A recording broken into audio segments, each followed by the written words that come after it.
خیرکم من تعلم القرآن وعلمہ، تم میں سے بہترین شخص وہ ہے جو قرآن سیکھے اور سکھائے۔ السلام علیکم ورحمۃ اللہ وبرکاتہ۔ اعوذ باللہ من الشیطان الرجیم، بسم اللہ الرحمن الرحیم، الحمد للہ رب العالمین، الرحمن الرحیم، مالک یوم الدین، ایاک نعبد و ایاک نستعین، اهدنا الصراط المستقيم صراط الذين أنعمت عليهم غير المغضوب عليهم ولا الضالين آمین۔ سامعین کرام، حسب معمول سورہ بقرہ آیت نمبر 13 سے آپ کے سامنے تلاوت کروں گا، ترجمہ اور تفسیر کے ساتھ۔ بس دعا کرتے رہیے۔ دیکھیے میں کہاں تک پڑھتا ہوں، سب اللہ کے ہاتھوں میں ہے۔ یہاں کہیں بھی ہوگا رکو پہ انشاءاللہ تعالی ہم لوگ رکیں گے، توجہ کے ساتھ پڑھیں گے۔ بسم اللہ الرحمن الرحیم۔ وقالت اليهود ليست النصارى على شيء وقالت النصارى ليست اليهود على شيء وهم يتلون الكتاب كذلك قال الذين لا يعلمون مثل قولهم فالله يحكم بينهم يوم القيامة فيما كانوا فيه يختلفون ومن أظلم ممن منع مساجد الله أن يذكر فيها اسمه وسعى في خرابها أولئك ما كان لهم أن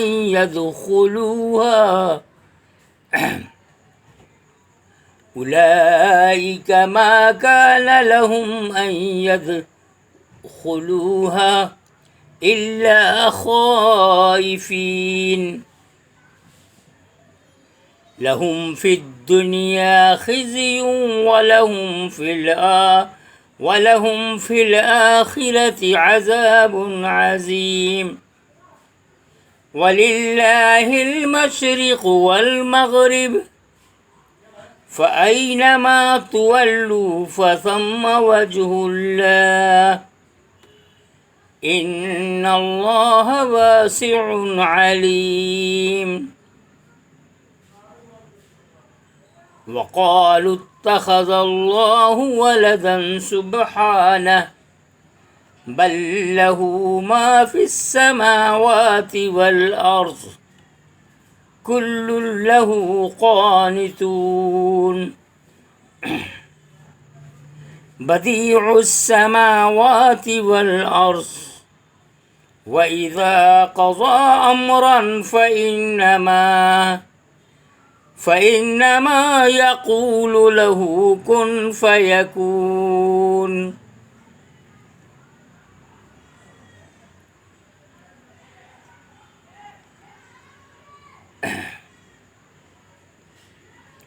اور یہود نے کہا کہ نصارہ کسی چیز پر نہیں، اور نصارہ نے کہا کہ یہود کسی چیز پر نہیں، یعنی دونوں خالی ہاتھ۔ اور یہود نے کہا کہ نصارہ کسی چیز پر نہیں، اور نصارہ نے کہا کہ یہود کسی چیز پر نہیں، اور وہ سب آسمانی کتاب پڑھتے ہیں۔ اسی طرح ان لوگوں نے کہا جن کے پاس علم نہیں، انہی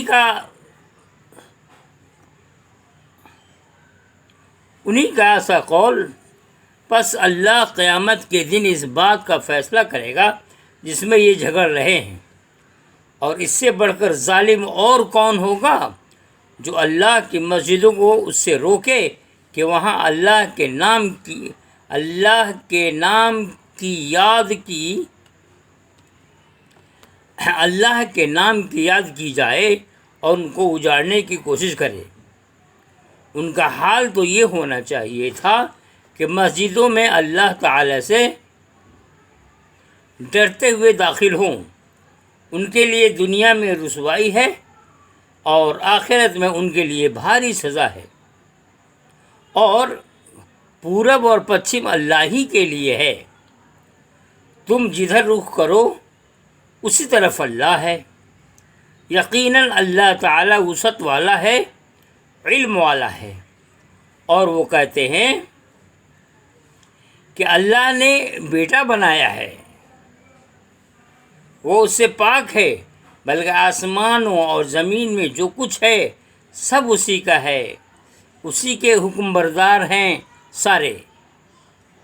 وہ آسمانوں اور زمین کو وجود میں لانے والا ہے۔ وہ جب کسی کام کا کرنا ٹھہرا لیتا ہے تو بس اس کے لیے فرما دیتا ہے کہ ہو جا تو ہو جاتا ہے، یعنی انما یقول لہ کن فیکون، ہو جا تو ہو جاتا ہے۔ یہود نے نبیوں اور بزرگوں سے وابستگی کو حق کا معیار بنایا، اس وجہ سے ان کو اپنی قوم حق پر اور دوسری قومیں باطل پر نظر آئیں۔ نصارہ نے اپنے اندر یہ امتیاز دیکھا کہ اللہ نے اپنا ایک لوتا بیٹا ان کے پاس بھیجا۔ مکہ کے مشرکین اپنی یہ خصوصیت سمجھتے تھے کہ وہ اللہ کے مقدس گھر کے پاسبان ہیں۔ اس طرح ہر گروہ نے اپنے حسب حال حق و صداقت کا ایک خود ساختہ معیار بنا رکھا تھا، اور جب وہ اس معیار کی روشنی میں دیکھا تو لامحالہ اس کو اپنی ذات برسر حق اور دوسروں کی برسر باطل نظر آئی، اور دیکھا تو لامحالہ ان کو اپنی ذات برسر حق اور دوسروں کی برسر باطل نظر آئی، مگر ان کی عملی حالت جس چیز کا ثبوت دے رہی تھی وہ اس کے بالکل برعکس تھی۔ وہ گروہ بٹے ہوئے تھے۔ ان میں سے کسی کو جب بھی موقع ملتا وہ عبادت کے لیے بٹے ہوئے خدا کے گھر کو اپنے گروہ کے علاوہ اور اللہ کے اور عبادت کے لیے بنے ہوئے خدا کے گھر کو اپنے گروہ کے علاوہ دوسرے گروہ پر بند کر دیتا، اور اس طرح خدا کے گھر کی ویرانی کا باعث بنتا۔ عبادت خانہ تو وہ مقام ہے جہاں انسان اللہ سے ڈرتے ہوئے اور کانپتے ہوئے داخل ہو۔ اگر یہ لوگ واقعتاً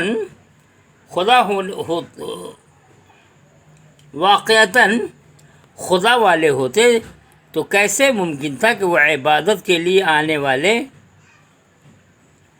کسی بندے کو روکیں یا اس کو ستائیں؟ وہ تو اللہ کی عظمت کے احساس سے دبے ہوتے، پھر ان سے اس قسم کی سرکشی کا صدور کیوں کر ہو سکتا تھا؟ یعنی وہ لوگ پھر ایسے اتنے سرکش کیوں ہو سکتے تھے؟ انہوں نے اللہ کو انسان کے اوپر قیاس کیا۔ ایک انسان اگر مشرق میں ہو تو اسی وقت وہ مغرب میں نہیں ہوگا۔ وہ سمجھتے ہیں کہ خدا بھی اسی طرح کسی خاص سمت میں موجود ہے۔ یقیناً اللہ نے اپنی عبادت کے لیے روح کا تعین کیا ہے،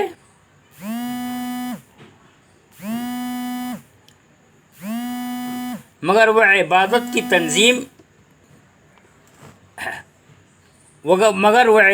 کی تنظیمی ضرورت کی بنا پر ہے، نہ اس لیے کہ خدا اسی خاص رخ میں ملتا ہے۔ اسی طرح انسانوں پر قیاس کرتے ہوئے انہوں نے خدا کا بیٹا فرض کر لیا، حالانکہ خدا اس قسم کی چیزوں سے بلند و برتر ہے۔ جو لوگ اس طرح خود ساختہ دین کو خدا کا دین بتائیں ان کے لیے خدا کے یہاں رسوائی اور عذاب کے سوا اور کچھ نہیں۔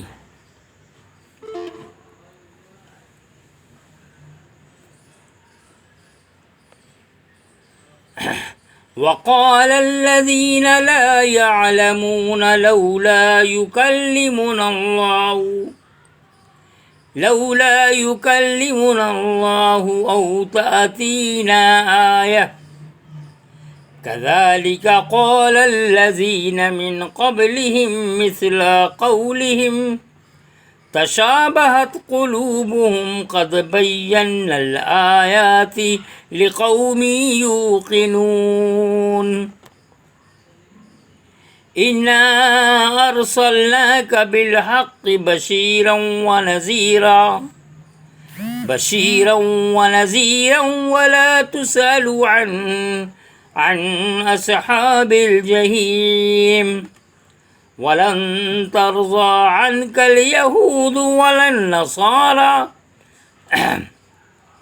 حتى تتبع ملتهم قل إن هدى الله هو الهدى ولئن اتبعت أهواءهم بعد الذي جاءك من العلم ما لك من الله من ولي ولا نصير الذين آتيناهم الكتاب يتلونه حق تلاوته أولئك يؤمنون به ومن يكفر به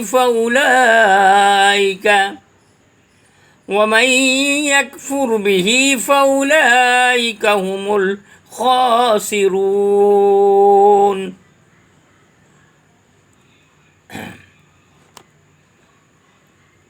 اور جو لوگ علم نہیں رکھتے انہوں نے کہا اللہ کیوں نہیں کلام کرتا ہم سے، یا ہمارے پاس کوئی نشانی کیوں نہیں آتی؟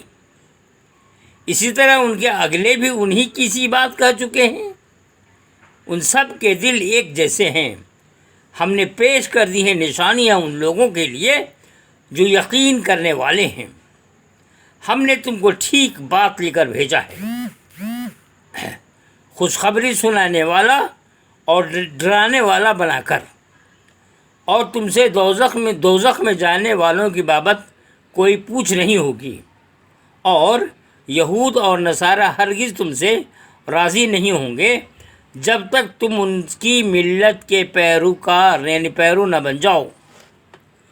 تم کہو کہ جو راہ اللہ دکھاتا ہے وہی اصل راہ ہے، اور اگر بعد اس کے اس علم کے جو تم کو پہنچ چکا ہے تم نے اس کی خواہشوں کی پیروی کی تو اللہ کے مقابلے میں نہ تمہارا کوئی دوست ہوگا اور نہ کوئی مددگار۔ جن لوگوں کو ہم نے کتاب دی ہے وہ اس کو پڑھتے ہیں جیسا کہ حق ہے پڑھنے کا، یہی لوگ ایمان لاتے ہیں اس پر، اور جو اس کا انکار کرے وہی گھاٹے میں رہنے والے ہیں۔ اللہ کے وہ بندے جو اللہ کی طرف سے ان کے دین کا اعلان کرنے کے لیے آئے، ان کو ہر زمانے میں ایک ہی قسم کی رد عمل سے سابقہ پیش آتا ہے۔ اگر تم خدا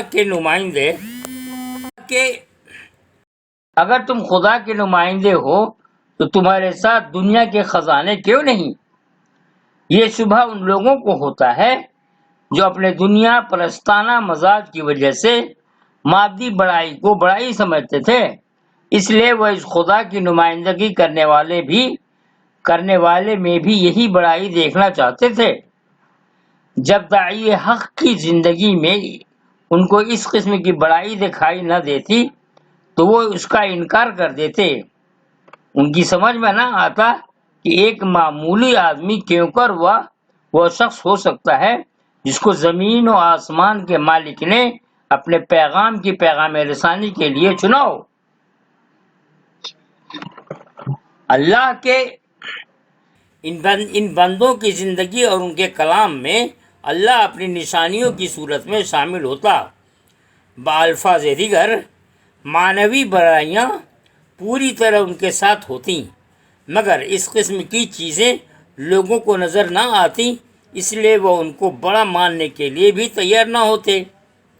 دلیل اپنی کامل صورت میں موجود ہو کر بھی اپنے ذہن کا جز نہ بنتی، کیونکہ یعنی حصہ نہ بنتی، جز مانے حصہ، کیونکہ وہ ان کے مزاجی ڈھانچے کے مطابق نہ ہوتی۔ یہود و نصارہ قدیم زمانے میں آسمانی مذہب کے نمائندے تھے، مگر زوال کا شکار ہونے کے بعد دین ان کے لیے ایک گروہی طریقہ ہو کر رہ گیا تھا۔ وہ اپنے گروہ سے وابستہ رہنے کو دین سمجھتے اور گروہ سے الگ ہو جانے کو بے دینی۔ ان کے گروہ میں شامل ہونا یا نہ ہونا ہی ان کے نزدیک حق اور ناحق کا معیار بن گیا تھا۔ دین جب اپنی بے آمیز صورت میں ان کے سامنے آیا تو ان کا گروہی دینداری کا مزاج اس کو قبول نہ کر سکا۔ حقیقت یہ ہے کہ بے آمیز دین کو وہی اختیار کرے گا جس نے اپنی فطرت کو زندہ رکھا ہے۔ جن کی فطرت کی روشنی بجھ چکی ہے ان سے کسی قسم کی امید نہیں۔ دین کو ایسے لوگوں کے لیے قابل قبول بنانے کی خاطر دین کو بدلا نہیں جا سکتا۔ آئیے ایک دو کچھ اور پڑھ لیتے ہیں۔ یا بنی اسرائیل اذکروا نعمتی التي انعمت علیکم وانی فضلتکم علی العالمین واتقوا یوما لا تجزی نفس عن نفس شیئا ولا يقبل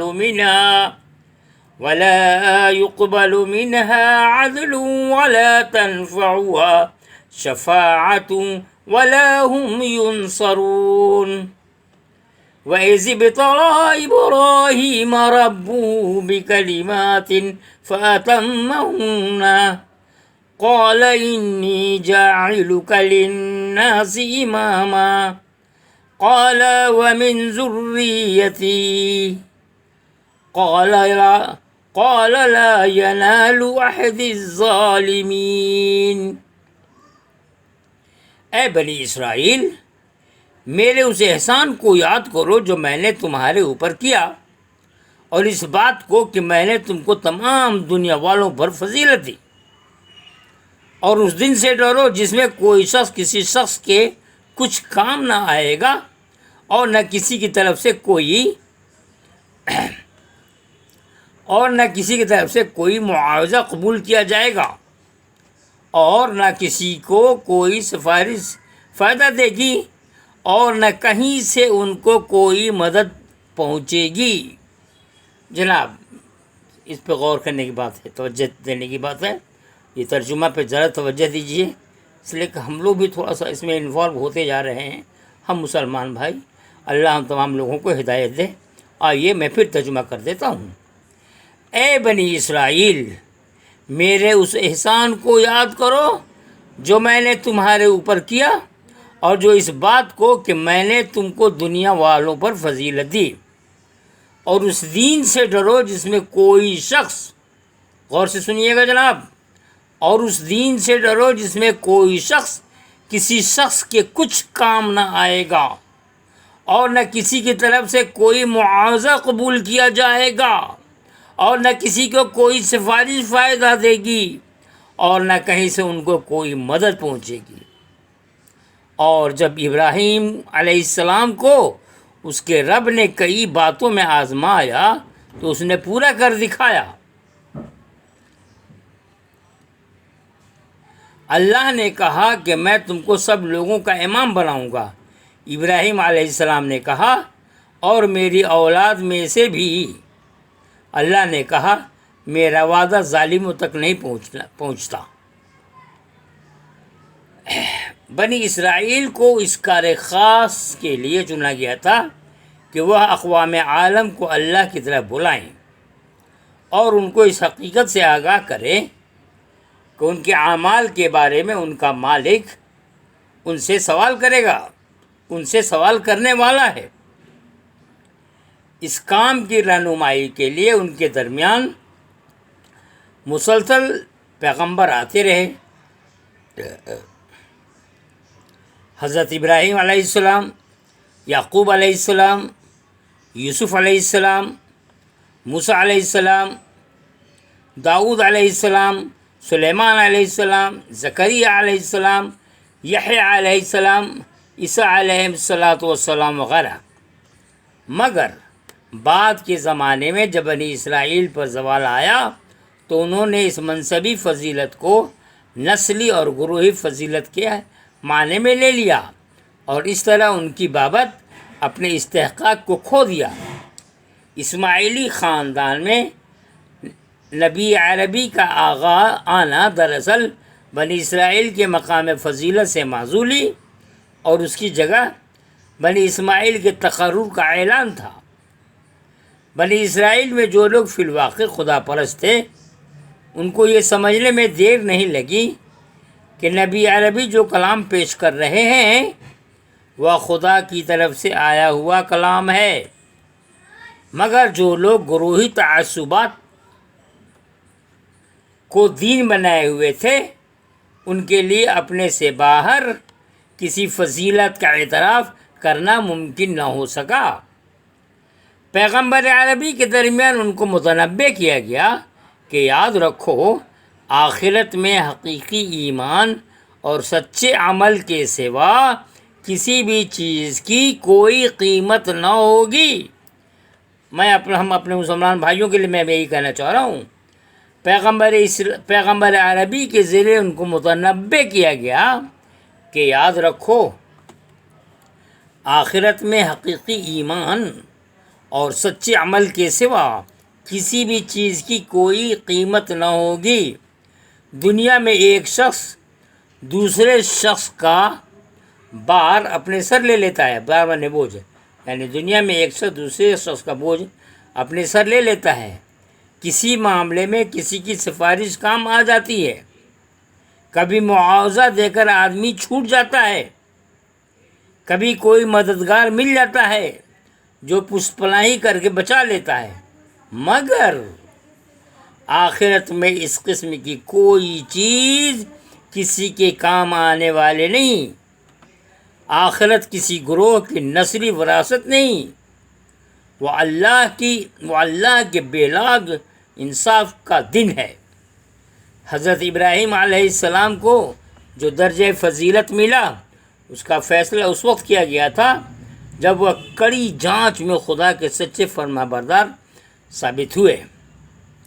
اللہ کی یہی سنت ان کی نسل کے بارے میں بھی ہے کہ جو عمل میں پورا اترے گا وہ اس وعدہ الہی میں شریک ہوگا۔ جو عمل کے ترازو پر اپنے کو سچا ثابت نہ کر سکے اس کا وہی انجام ہوگا جو اس قسم کے دوسرے مجرمین کے لیے اللہ کے ہاں مقدر ہے۔ حضرت ابراہیم علیہ السلام کو نہایت کڑی آزمائشوں کے بعد پیشوائی کا مقام دیا گیا۔ اس سے معلوم ہوا کہ امامت و قیادت کا منصب کا استحقاق قربانیوں کے ذریعے حاصل ہوتا ہے۔